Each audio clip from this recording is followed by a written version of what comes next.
our our ways of designing the environment, and you recognize the height of the buildings, and which is really wonderful, and also the central courtyard or gardens. Gardens are much larger than courtyards, and also some of them are so personalized spaces, like you can see these kids sitting on the stair. Those are elements that we architects create opportunities for people to explore the environment, whether they're inside a building or outside the building, or sitting under the tree on the far right, below right. The kids or people or students are sitting. These are really powerful images, and I'm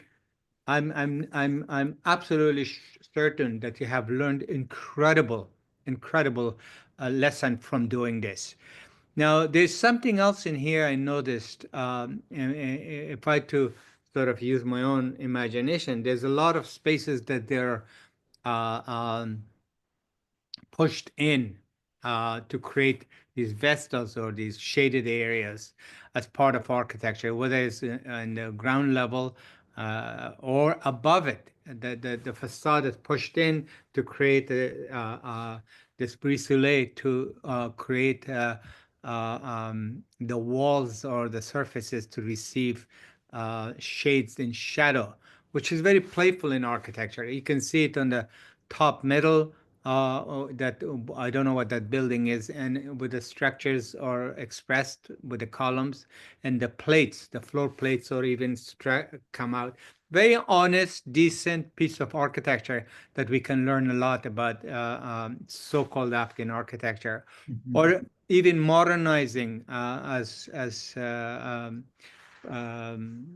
architect, I don't want to call engineer, architect Najim John indicated about his own building that he designed with the number 8 or hashed. You can see on the far top left that you can see that peaks of individual roofs are playing a major role, and the juxtaposition of the facade with different colors. Wonderful.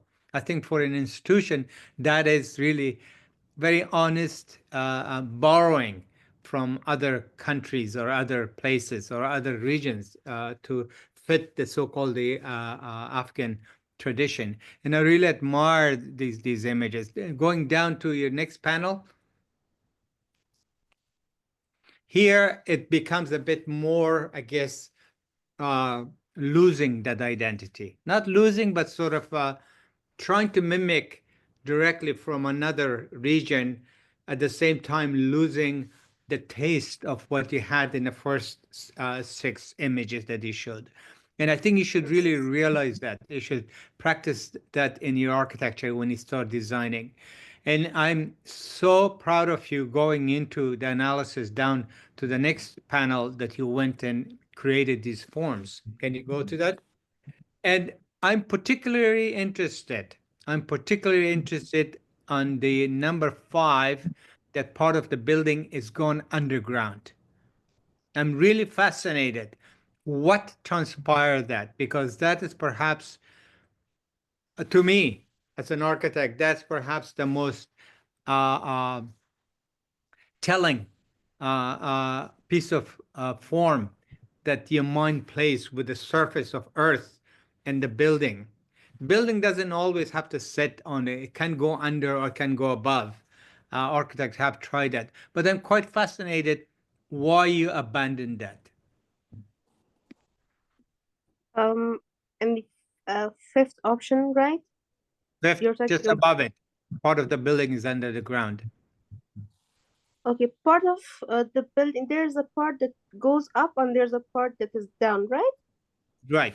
That one. That Yeah, fascinates me. yeah. So the part that is on the up, that was my idea of adding a roof, a slanted roof. So if I add that part to the building itself and then cutting some parts to it and then making a roof, as you can see in the final part, that was my idea, and that's why I did it. I think you have something there that fascinates me. It really creates a sort of a interest of thinking how you create this, basically that interior garden, and then part of the, I feel, I don't see it, but I feel that the front of the building is going underground. Why wouldn't you explore part of the building underground, part of it above ground? And we're talking about privacy. We're Yeah. talking about hugging the earth, make it natural. Have you thought of that? I just thought of it like right now you said, and I understood what you're talking about. I would definitely go into that. I would love to see you exploring that. I know the Sure. last one, which is number 7, that you're showing us. Yeah, it's okay. Knowing you, knowing your ability, to me, that's an average building. But to me, a meaningful building could be. I'm not saying this is what you should or you must, but could be, is number 5, that part of the building going underground. Okay. No, right. I'd go into that. I'd explore that for sure. Good. Thanks. Thanks a lot. Maybe John, I think the number 7 in the larger that I'm looking at is came from the original Faculty of Engineering concept, that it's a similar concept. The roofs are like angle. If you recall that, or you look at the Faculty of Engineering elevation, it's exactly look like this. I think Like this one. Lemonjon, yeah, I think Lemonjon took that. Yeah, exactly. I think she followed that pattern. And to me, that looks great. Yeah. I just did that so it won't look separated from the engineering faculty, and it just complements each other. That's why I chose that one. Well, I think my argument is not that you didn't follow the Faculty of Engineering. I'm not saying that. Yeah. That building of Faculty Engineering has its own image, it has its own grounding. But your architecture is going to be different. You can borrow the idea, just like the Ginger Rogers building. You can borrow that concept, but it doesn't mean that you have to follow the same pattern of roof.